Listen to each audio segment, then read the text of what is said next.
So we've got a good video today. We're here with Humam and Jack. I'm going to be breaking down Humam, who recently joined my program in around December, so around a month and a little bit ago. But the results he's gotten since joining have been insane. And the format of this video is not just going to be to share his result and be like, oh, Humam's making a lot of money, but it's more so to show you the truthful journey that someone who gets into the high ticket sales space goes through in order to actually make a lot of money, because it's not always just a straight line to success. As you'll see today, as you've seen from many of our other students, it's typically ups and downs, trials and tribulations, and that's what leads to the success. So, Imam, we're going to run through it all and we'll go from there. When did you first get into high ticket sales, as you can see here? I first started learning about sales in like COVID. They were locked up. Started seeing, doing copywriting, all these random things. Got into it truthfully like December 2023. So okay, like there's enough for them around. I just straight jump right into it. And I was also in college at the time, and I just couldn't stand the thought of going to college for 2 more years. I said, fuck it, I'm just gonna do it. And I got into like December 2023. What was that transition like? Like, how did you get into the space? Yeah, so basically I was in college just taking setting calls, doing DMs for kind of for free. Basically, I was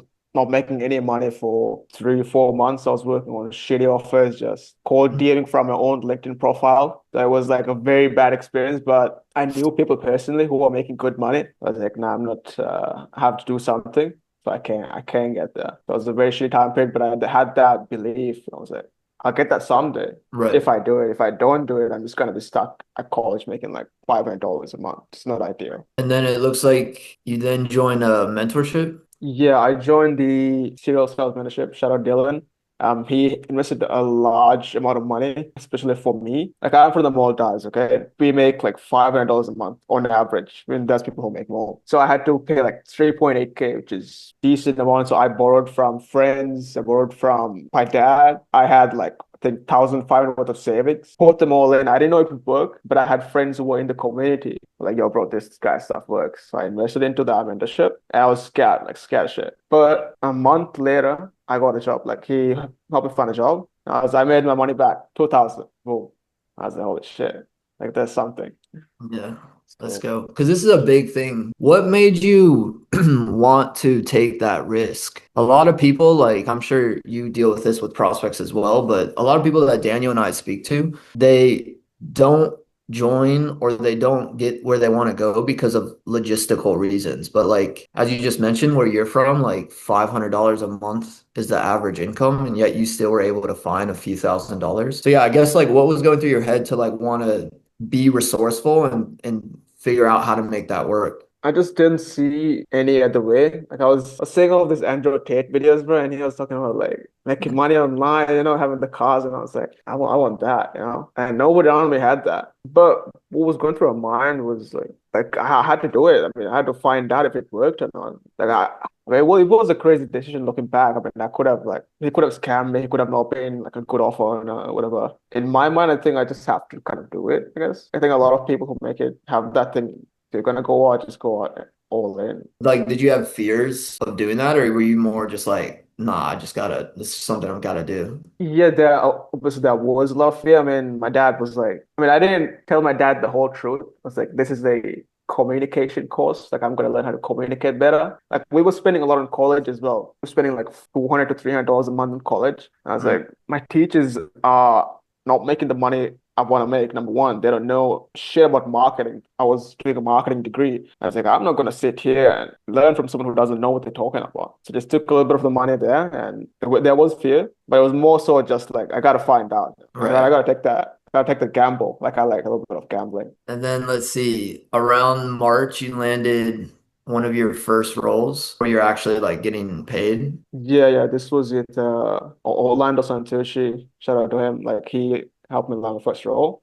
And it was like a solid role. This is where I was making like solid money. I was like, holy shit. Like I'm on the top of the moon. I was spending money. I was saving. I would not suggest doing that. But yeah, this is like my first solid role. Like I was working though. I was a DM setter. I was working like 6, 7 days a week. I would not take a day off. I would be on the DMs. Like I had the fastest speed to lead. What about, so now you're on a roll. That's pretty good. What about your state and your skill? Where were you at this point in those two things? Yeah, I had no real like focus on status skill. I would just work. Like I didn't. I would wake up. I was DM sitting, so I was on the phone. I would wake up and I'd just be here on my phone. I'd be outside, be on my phone. It was nothing about state or skill, was just brute kind of just typing Yeah. away. I didn't think of skill, state. I mean, obviously, like we were getting training, so I was getting better and better. Like I didn't know how to speak English properly when I first started out. So that's why I went to a DM setting because I didn't know how to speak English properly. So I had to kind of teach myself how to speak. Obviously, BI taught English, but I didn't prefer to speak English. Like I was kind of a rebellious kid. So I was like, fuck that. I'm not. But then I get into industry and I was like, oh shit, you gotta communicate with these people, so I have to learn it. Yeah. So there was a bit of a steep learning curve Yeah. there as well. Yeah. So at this point, it's more just like high agency, like raw action. Yeah, I would say so. Okay, sick. All right, cool. So that role is where you're making 2 to 3K a month and you're able to spend some money, have some fun. And then what happens around, let's see, February 2025? Yeah, around February, like we had a change in management. I was not very ideal, we were not getting well together. So I was like, like I'm pretty confident that I could get like a different role. So I started putting like some feelers on. I was talking to some friends and I was like, hey bro, like I'm the greatest DM sitter ever in the world. Find me a find me a role. And then a guy from the community connected me and he was like, bro, I got this offer. Like you can 100% make 10K on it. All right, cool. I'll jump on that. And that's kind of where I took the transition. I was like, okay, I'll leave the control I'm on. And that's when it happened. Okay, sick. And this one you started making around like 5 to 7 thousand a month. Yeah. What's going on for you then? I mean, like, I guess this is not too far from when you started, but as you mentioned, like where you're from, people don't really make this type of money or it's super uncommon. So like, I guess what's going on in your head when you're making this type of money now? Like I am like partying. I'm going out. I'm doing a lot of stuff, spending money. But I feel like even then I'm super focused on skill because I'm just on top of the world. I'm just constantly moving, going on. But Mm, then like, I don't know how to put it. I was like untouchable. Like I was making more than people like politicians make. I was like had a massive ego and things like this. So it was not very good. I was making money, but it was not like healthy. It was not sustainable. If I right. can say. Yeah. So maybe at this point you're on a good roll. You have some decent skill just through reps, but maybe like the state part you haven't quite cracked, which is why you kind of, yeah, are kind of like all over the place. Yeah. And then let's see, bit of a dip. What happened here? And then obviously next is you joined Born to Close, but what happened like right after this time period? Yeah, around that time period, I had an accident. Like I joined Border Post earlier. I paid Dan some a little bit of money, and Mesa and I was like two weeks-ish. And I got into an accident, and I had to be hospitalized for a while. I lost the previous role because obviously gotta be replying on Slack. I was out of commission for like good month-ish. And after that, I learned another role through my network again. And there I was, it was a good company, was on an upwards trend, but money was more conservative, it was like 3 to 5K a month. And this was really the time where I was like, I think after the accident, I was a bit more grounded. I was like, okay, like I can die. I have a family, like I have a father. And I was giving them money, things, helping them out, things like that. But then I really started thinking about the future. So okay, like I gotta retire my father, I gotta take care of the family. Not like I wasn't doing that, but I was okay, like my father will still work. I want to give him that option to do that. And I don't think I can comfortably do that while I'm at 3 to 5K a month. Like Right. I know and I'm a big spender, so I like to spend money. I'm not the best. So I was like, okay, I need to increase my income because I'm the worst at budgeting. So there was when I started doing some research into people, like looking more into dance stuff, people like Chase Hughes, Tony Robbins. I just started doing that inner work, Mm. and I was kind of building the foundations for what came in December. It's like a big event, yeah. What else do you think with the accident and the injury? Why do you think that kind of helped ground you? Was it just like the time not doing anything where you were more introspective or like what do you think about that event made you start focusing more on like state and being more grounded? Knowing we all are human, and I think the alone time. Yeah. I think you have to have like lower lows before you get to the high highs. I think Dan has a thing on a model on this. It's what is it called? Thing Never is, too high, never too low. yeah, never too high, never too low. So it was more so like you had to go very low for me to be able to okay, like let's calm down. Let's. It was more so getting time to introspect, Yeah. just being able to think through things, think what I really want. Like, what do I really want to have? I think dance state trading does it really well, but you just ask yourself questions because like you said, like everyone says, sales is more so like who you are rather than the skill sets. I think skills can be easily learned, but it's more Mm. so like your beliefs, your limiting beliefs, your state, your ability to get into that state. That's when you joined Born to Close. You had joined, you had the injury, so you weren't really able to do much, but then you really like start applying the information and going through the material. And then Yeah. December, what happens here? Big month. Well, I was kind of putting in the work from September, October, November, December. I was working the same offer. I had systems, process, and everything that I was following to a T.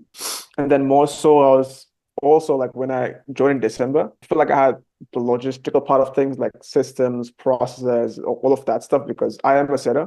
It's more so like what happened in the pipeline, follow-ups, etc., etc. But I didn't have the, let's say, the ability to be composed when someone kind of challenges me on the call. Maybe they're having a bad day, but I kind of didn't have that. And I would just, if they were rude, I would be rude. I was just very aggressive. Joining Born to Close made me more like composed, being able to be in the moment, kind of just be more zen. But in December, the team itself had a big month. The offer had its biggest month. That also contributed to it.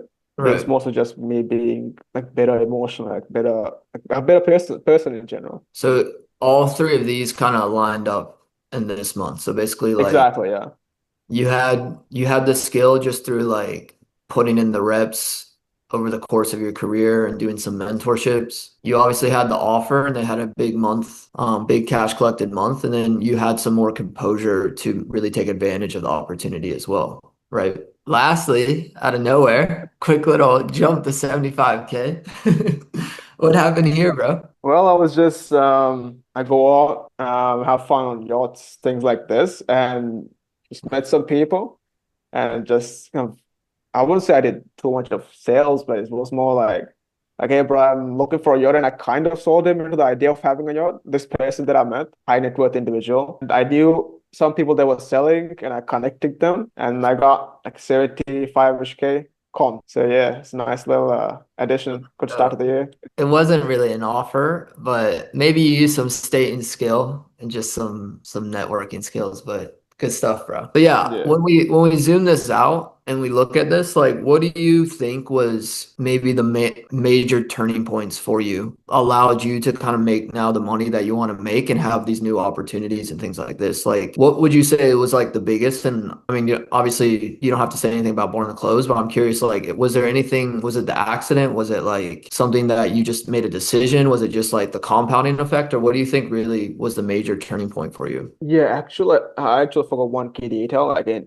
December 2023, my dad had he didn't had like a heart attack, but it was like he had chest pains, and I took him to the doctor. We took him to the doctor. They were like, Mm. "Oh, you have to get his heart operated." I was in the hospital alone with my mom and my sister. I was like, "Shit!" Like I literally have no money. Like if something goes down, like I have no way of taking the money. Like and I was trying, but I was making no money. Then at that moment, I said, okay, I'm gonna make this work no matter what, because that was a really eye-opening moment for me. And that helped me. I was like, okay, I'm gonna take the risk because I was on the edge because like, 3,000, like I knew it was a big amount of money. Right. But I felt like that moment was like really, really pivotal point for me at the start of my journey. Mm. Yeah. That's basically the realization of like, so I've had a similar one where you look around and you're like, okay, if I don't make a change, like it's not happening. Like there's no one else. You know what I mean? Like I Yeah, don't have, exactly. it's not like my brother or like there's like some rich uncle that's gonna like come save the day. It's like it's either I do what's required to make a change or like it's not gonna happen. 100%. I mean, we have family, things like this, but you've got to help yourself. You've got to help your family. Like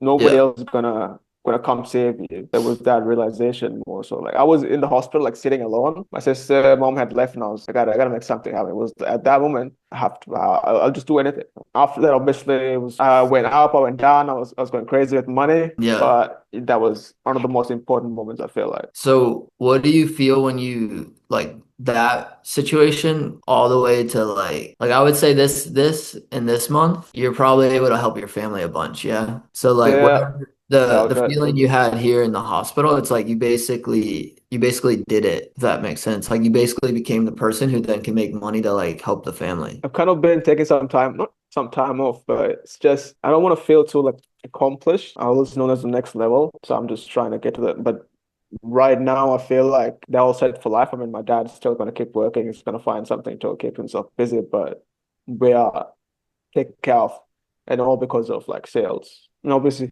the work I put in, things like this. I guess you said you had the realization at the start when your dad had the incident. Did you have like similar thoughts and get reminded of that when you had the accident? A little bit, but it was more so like taking time for myself. I was just out, I was just going buck wild, just doing stuff. And the hospital was more so like myself and my family. I think it helped me like see what's really important. It helped me like see what really matters. I mean, obviously friends, everyone, it's a lot of fun, but it allowed me to see what really matters and kind of focus. I think that's a really important thing. Especially if you're like see a little bit of success.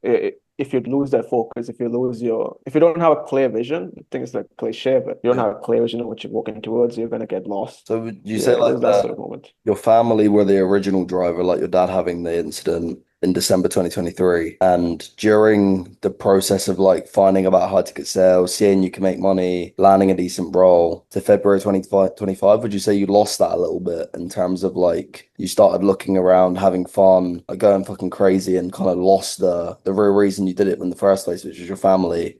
Not lost them because you were still taking care of them. When you had the accident and you realize this is what I'm really doing it for. Like if I die and I'm not on this earth anymore, I can't provide for my family. I can't have these moments with my family. Would you say that reignited the original flame in when you had the accident? 100%, 100%. Like it's like okay, like I can always have fun, but gotta tone it down. The thing is, mostly just gave me like, what the fuck have I been doing? Like, okay, I made a little bit of money, but also, what am I really doing it for? What is all the purpose of this? It was like a enlightening moment. I was just sitting alone in the hospital bed, just thinking about things. I kind of just slow down, think in the moment. Yeah, it's more so a Good. kind of moment. Real quick, I wanted to touch on expectations for other sales reps that are watching this. It's like you have been in the space about 2 years. Let's see, you were on like 3 to 4 different roles, right? There were periods where you were making some money. There were periods where you made more money, then you made less money the next month. The whole point of me kind of like laying that out is like it's not just like a straight line. It's not just like you join sales, you join a mentorship, all of a sudden you're making 10, 20, 30K a month. There's like a process that you have to go through. There's like usually multiple roles until you really line up. This is what Daniel and I have seen, like state, skill, and offer. So just to like add that on for people watching, like as you can see, it wasn't just like a straight line up. There were ups and downs, different offers and things like this. But if you really focus on state, skill, and offer, and you find a way to align those three, that's when you can start being in the position where you're making, the $14,000 month like you just had in December, right? Yeah, I think I saw Tyler's interview, Yeah. the Portuguese guy. I think we have a similar mindset. He was like, I know I'm gonna do it. I don't know how long it's gonna take. I'm just gonna go after it. I don't care how long it takes. I'm just gonna go after it.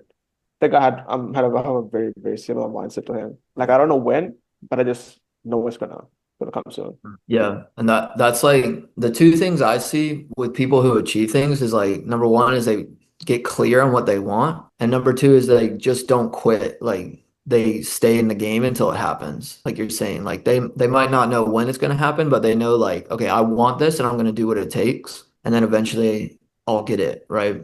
Good stuff. Yeah. Cool. Is there anything else? Anything you would want to add, Humam?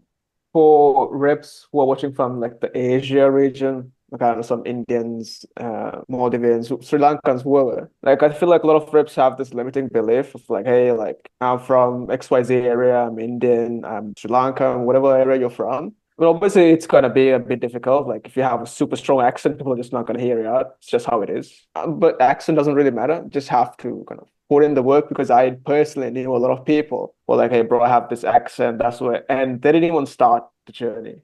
Like they just let that stop them. Get past that limiting belief. Like you can do it. Like you literally can do it. Just have to go out and get it. Like that's the kind of thing I just want to put out there. Let's go. I hear it a lot from Europeans as well, the same thing. Like the thick, Really? yeah, like when they've got a thicker accent, they're like, yeah, I don't know, is my accent going to be a problem? I've probably heard it from Europeans the most. And it's like, I've literally got a coach who's got a thick European accent who fucking makes shit tons of money. So it's like, it's just not true. Yeah, it's just a huge ass limiting belief. Good, mate. Well, very, very good. Well done, well deserved. Your persistence paid off. And yeah, mate, you're going to fucking start selling like 20 yachts a year, making 1.5 million. It's all going to be good now. Yeah, Hopefully. let's end with that, bro. What's next? What's on the horizon? I feel like I'll still be in high ticket sales. I'm still steady for the most part. I'm gonna move into closing full time, and I'm also gonna go more into the yacht brokerage side of things. I mean, it's a much longer deal cycle, so I'm still gonna be in high ticket sales Mm. to keep some sort of consistent income. But that's kind of the road for me. Just be in high ticket sales, do yacht sales, like higher ticket sales. You have any income goal you're working towards now? Right now, it's 20K per month with just closing. Like there's setting, obviously setting is okay, it's nice, but it's a lot of work. I put in a lot of hours you have to do the dials. Closing, I feel like with more skill, like you can drastically shorten the amount of time Yeah. that's needed. Like someone like who's skilled enough can take less calls and we still make 20K a month. Yeah. That's where I'm trying to go right now.